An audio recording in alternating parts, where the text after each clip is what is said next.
नमस्कार दोस्तों, स्वागत है मगन ट्यूटोरियल्स में। उम्मीद करता हूं सब लोग स्वस्थ होंगे, प्रसन्नचित होंगे, व्यस्त होंगे, ज़बरदस्त होंगे। दोस्तों, पिछली वीडियो में हम लोगों ने क्रिया के बारे में जाना था और वहां पे क्रिया के कितने प्रकार होते हैं, कितने भेद होते हैं, उन भेदों के बारे में बहुत ही डिटेल में, बहुत ही गहराई में हम लोगों ने देखा था।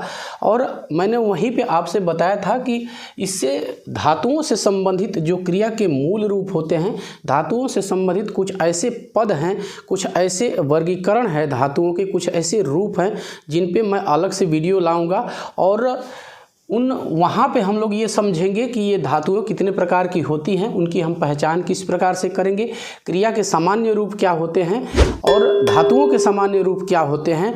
फिर इसके बाद एक दो पॉइंट मैंने यहाँ पे लिखा हुआ है, आप देख लीजिए, लाल मार्कर पेन से मैंने इसको मार्क किया है। ये परीक्षाओं में पूछे जाते हैं, चाहे यूपी टेट हो या यूपी राजस्व लेखपाल हो, यूपीएसआई हो, ये तमाम जो प्रतियोगी परीक्षाएं हैं, मैंने जब पेपर उनका देखा तो यहाँ पे मैंने देखा कि इस भाग से प्रश्न समापिका क्रियाएं और असमापिका क्रियाएं ये भी पूछा जाता है। तो इन सारी चीज़ों को मैंने इकट्ठा किया है आपके लिए आज, और आपसे ये अनुरोध रहेगा कि आप वीडियो में लास्ट तक बने रहें, अंत तक बने रहें, क्योंकि आप देखिए, कोई भी अध्यापक, कोई भी टीचर आता है तो कुछ आपको अच्छा देने के लिए ही आता है और ये सोच के आता है कि वो आपका कुछ भला कर सके, आपकी कुछ मदद कर सके।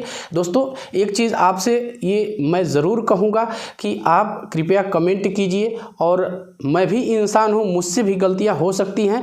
यदि कोई छोटी मोटी गलती हो जाती है, हालांकि इसकी संभावना मैं कोशिश करता हूं कि न के बराबर रहे, कम रहे, लेकिन मानवीय भूल कभी भी हो सकती है। कुछ थोड़ी बहुत यदि कहीं पे भूल हुई हो तो आप उसको कमेंट कीजिए और हम विश्वास दिलाते हैं कि हम उसको यथासंभव सुधार लेंगे।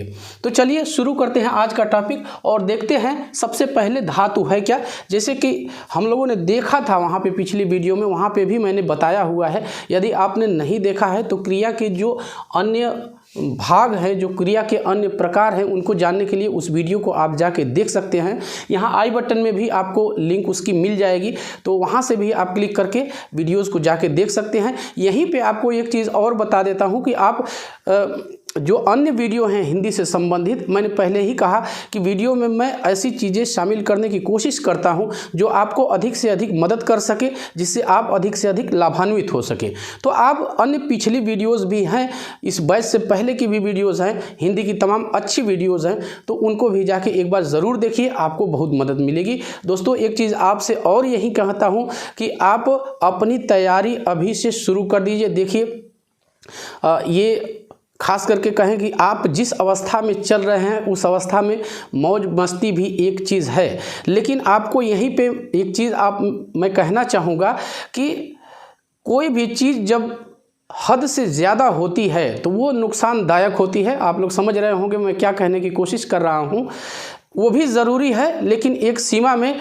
और एक पढ़ाई ही, एक अध्ययन ही ऐसी चीज़ है जिसमें आप जितनी ज़्यादा अति करेंगे, जितना ज़्यादा अधिक समय देंगे, आपको उतना ही अधिक फायदा होता चला जाएगा। यही एक ऐसी चीज़ है कि इसकी अति से आपको कोई नुकसान नहीं होता है। तो ये फैसला आपको करना है। अब पढ़े लिखे हैं और मैं कहूँगा कि 95% आप अध्यापक हैं और अध्यापक के गुण रखते हैं, तो इन चीज़ों से ज़रा सा बाहर आइए और यहाँ पे बने रहिए। हमारे साथ जुड़ेंगे तो आपको कुछ न कुछ अच्छा सीखने के लिए मिलेगा, कुछ न कुछ नया सीखने के लिए मिलेगा, जो आपके सिलेक्शन में आपकी मदद करेगा, आपका सहयोग करेगा। चलिए शुरू करते हैं। धातु, सबसे पहले ये जानते हैं धातु है क्या। धातु तो क्रिया के जो मूल रूप होते हैं, क्रिया का जो मूल रूप होता है उसे हम धातु कहते हैं। मैं पहली वीडियो में भी, जो पिछली वीडियो थी धातुओं से संबंधित, क्रिया से संबंधित, वहाँ पे बता चुका हूँ। जैसे पढ़, लिख, गा, चल इत्यादि, ये धातुओं के मूल रूप है दोस्तों। और इन्हीं से ही जो क्रियाएं बनती हैं, तमाम तरह के क्रियापद या प्रत्यय लगा के इन धातुओं से क्रियाओं का निर्माण किया जाता है। धातुओं की पहचान, अगला हमारा जो पॉइंट है वो है धातुओं की पहचान।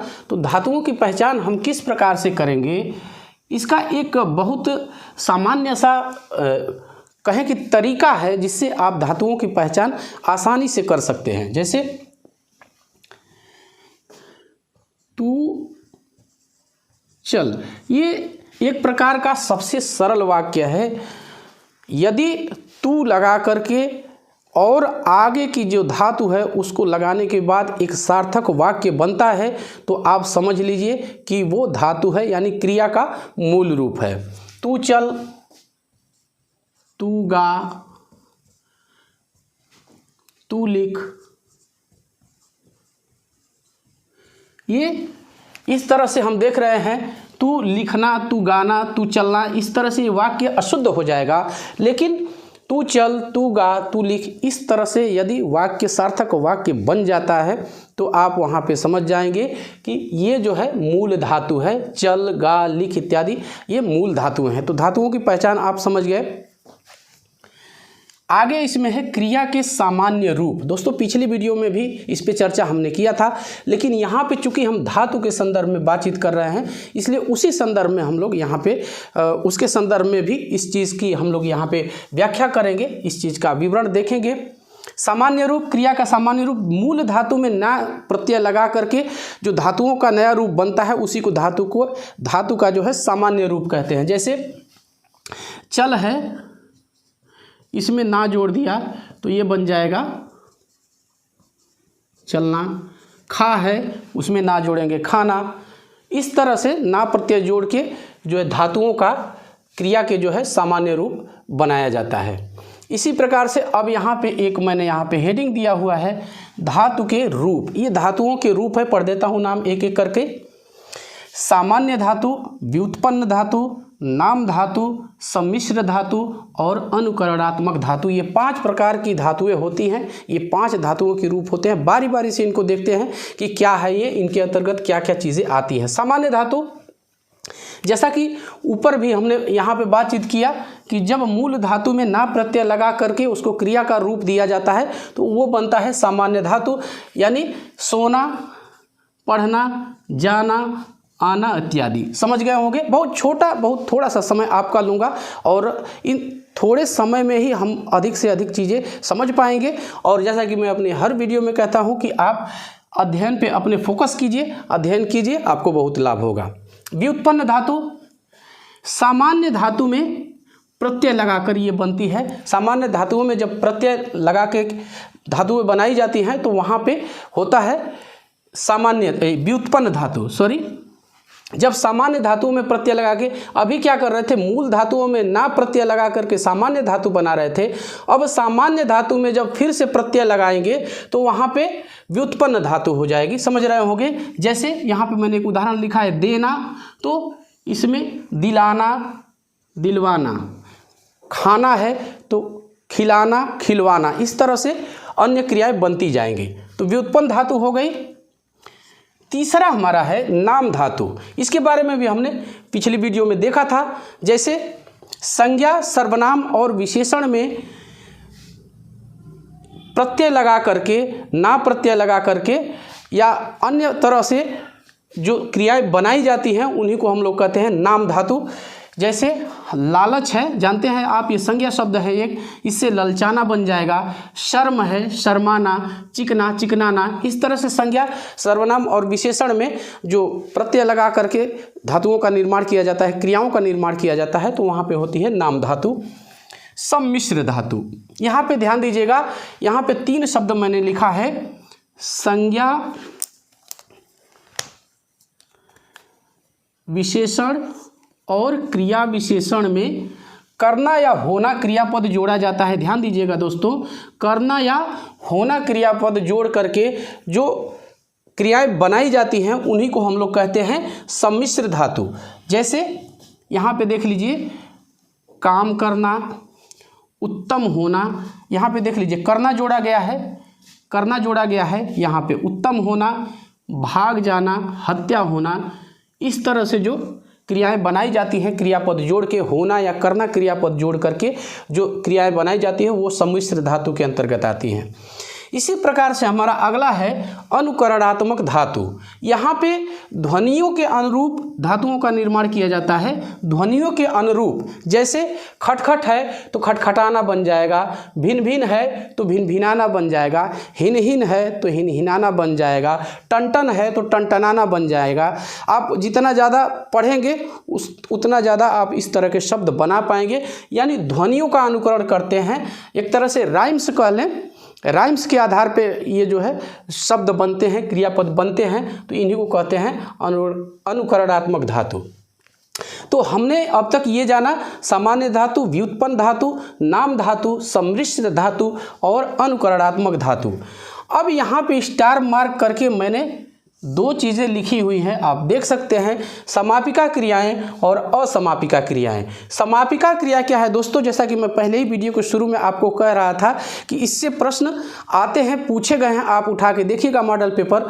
तो मैंने सोचा कि इसके बारे में भी छोटी सी चर्चा कर ली जाए। और देखिए बहुत सामान्य सी चीज़ है, लेकिन हमारे नज़रों के सामने से यदि वो गुजरी नहीं है, हमने नहीं देखा है, तो वही सामान्य सी चीज़ भी हमारे लिए भारी पड़ने लगती है। तो वो चीज़ हमें नहीं करना है। जो भी चीज़ें हैं उनको पढ़ते रहना है। ज़्यादातर पॉइंट, ज़्यादातर जो टर्म्स है मैं वो आपके सामने लाने की कोशिश करता हूँ। और बाकी आपकी भी अपनी एक जिम्मेदारी है कि आप किताबें उठाइए और उसको अधिक से अधिक विस्तार देने की कोशिश कीजिए, इससे आपको बहुत फ़ायदा होगा। और यहीं पे इस वीडियो में मैं एक चीज़ आपको बता देना चाहता हूँ कि अब आगे जो है, जो भी पाठ हम लोग एक तरह से कहें, जो भी टर्म पढ़ेंगे उस पे मैं उससे संबंधित जो महत्वपूर्ण शॉर्ट टाइप क्वेश्चंस होंगे, ऑब्जेक्टिव टाइप जो क्वेश्चंस होंगे, उनका मैं एक PDF लेके आऊँगा और वहाँ पे छोटे संक्षिप्त प्रश्नों का हम लोग अभ्यास करेंगे। और इस वीडियो के बाद भी आपको वो वीडियो मिलेगी। तो हर टर्म, हर पाठ के बाद, हर एक टॉपिक के बाद मैं एक ऑब्जेक्टिव टाइप के 15-20 क्वेश्चन शामिल करके और उसको लाऊंगा और वहाँ पे हम लोग उसको व्याख्या सहित देखेंगे कि इस प्रश्न का उत्तर क्या होगा। बहुत सारे प्रश्न पूछे भी जा चुके होंगे, उनको मैं मॉडल पेपर से लूँगा और अन्य परीक्षाओं में जो प्रश्न पूछे गए हैं उनसे लूँगा। और बाकी जो होंगे वो जो पुस्तकें हैं, अच्छी अच्छी पुस्तकें हैं, वहाँ से कलेक्ट करके मैं वो आपको उपलब्ध कराऊँगा। उसका आप अभ्यास करेंगे तो उससे हम लोग को निश्चित रूप से बहुत अधिक फायदा होगा। चलिए, समापिका क्रियाएं क्या हैं देखिए, पहले उदाहरण पे ही आ जाते हैं। चिड़िया आकाश में उड़ती है, इसको मैंने अलग पेन से लिखा हुआ है, इसको मैंने अलग पेन से लिखा हुआ है, उड़ती है। जो क्रियाएं वाक्य की समाप्ति पे आती हैं या जिन क्रियाओं से वाक्य समाप्त हो जाता है उन्हीं को हम लोग कहते हैं समापिका क्रियाएं। यहाँ पे देखिए, उड़ती है से वाक्य समाप्त हो गया। मोहन पार्क में दौड़ रहा है, दौड़ रहा है, ये भी एक समापिका क्रिया है। ये वाक्य के अंत में आती हैं और इनके साथ ही वाक्य का अंत हो जाता है। समझ गए होंगे समापिका क्रियाएं। इसी प्रकार से असमापिका क्रियाएं हैं, इसको क्रिया का कृदंती रूप कहा जाता है। ये पूछा जा चुका है। असमापिका क्रियाओं को क्रिया का कृदंती रूप भी कहा जाता है और ये तमाम परीक्षाओं में पूछ चुका है या आने वाली परीक्षाओं में भी पूछे जाने की प्रबल संभावना है। तो ये क्रियाएं वाक्य के अंत में न आकर के वाक्य के बीच में, शुरू में कहीं भी हो सकती हैं, तो इनको असमापिका क्रिया, इसीलिए असमापिका क्रियाएं कहेंगे क्योंकि इनसे क्रियाओं का समापन, वाक्यों का समापन नहीं होता है। ये वाक्यों में कहीं भी आ सकती हैं। जैसे बहता हुआ गंगा जल किसे नहीं भाता, तो ये बहता हुआ देख लीजिए शुरू में ही आ गई, तो ये असमापिका क्रियाएं हैं। ये असमापिका क्रिया है क्योंकि ये वाक्य के शुरू में ही आ गई है। जंगल में दौड़ता हुआ हिरण कैसा मनोरम है, जंगल में दौड़ता हुआ हिरण कैसा मनोरम है। तो यहाँ पे भी हम देख रहे हैं कि ये असमापिका क्रिया है, वाक्य के लगभग बीच में आई हुई है। तो इस प्रकार से इससे जो है वाक्य का अंत नहीं हो रहा है, समापन नहीं हो रहा है, तो ये असमापिका क्रिया हुई। तो समझ गए होंगे। आज हमने जाना धातु क्या है, धातु की पहचान किस प्रकार से करेंगे, क्रिया के सामान्य रूप क्या क्या होते हैं और धातु के रूप कौन से हैं। ये 5 रूप हैं। इन 5 रूपों के बारे में हमने जाना। सामान्य धातु, व्युत्पन्न धातु, नाम धातु, सम्मिश्र धातु और अनुकरणात्मक धातु। और यहाँ पे 2 स्पेशल पॉइंट भी हमने देखे, समापिका क्रियाएं और असमापिका क्रियाएं। तो इस तरह से आज हमने इन चीज़ों के बारे में जाना। और एक चीज़ दोस्तों और है, मैं एक आप पे जिम्मेदारी ये देता हूँ कि आप किताबों से अध्ययन कीजिए। कुछ चीज़ें मैं बता देता हूँ आपको कहाँ से पढ़ना है। यदि आप कहेंगे तो उस पर एक मैं छोटी सी वीडियो भी ला दूँगा, लेकिन मैं आपको ही जिम्मेदारी ये देता हूँ कि आप जो है जो सकर्मक और अकर्मक क्रियाएं हैं, सकर्मक और अकर्मक क्रियाओं को मैंने अच्छी प्रकार से पिछले वीडियो में समझा दिया है। उसके कुछ विभाग हैं, कुछ भाग हैं, कुछ पार्ट हैं, उसको आप विस्तार दे देंगे तो आपका काम हो जाएगा। आपको क्रियाओं से संबंधित और कहीं चीज़ें पढ़ने की ज़रूरत नहीं पड़ेगी। तो बस यही था आज की इस वीडियो में। उम्मीद करता हूँ कि इस वीडियो से आपको ज़रूर मदद मिलेगी। ये वीडियो आपको अच्छी लगी होगी और आपसे एक अनुरोध रहेगा, एक रिक्वेस्ट रहेगा कि हमारे मगन ट्यूटोरियल्स के आप सब्सक्राइब कीजिए, इसको लाइक कीजिए, शेयर कीजिए और अधिक से अधिक आप इस स्पेशल क्लास से जुड़िए, स्पेशल बैच से जुड़िए और इसका लाभ उठाइए। तो बस आज के लिए इतना ही। शुभकामनाएं देता हूं कि आप जिस भी प्रतियोगी परीक्षा में बैठ रहे हैं उसमें सफल हों।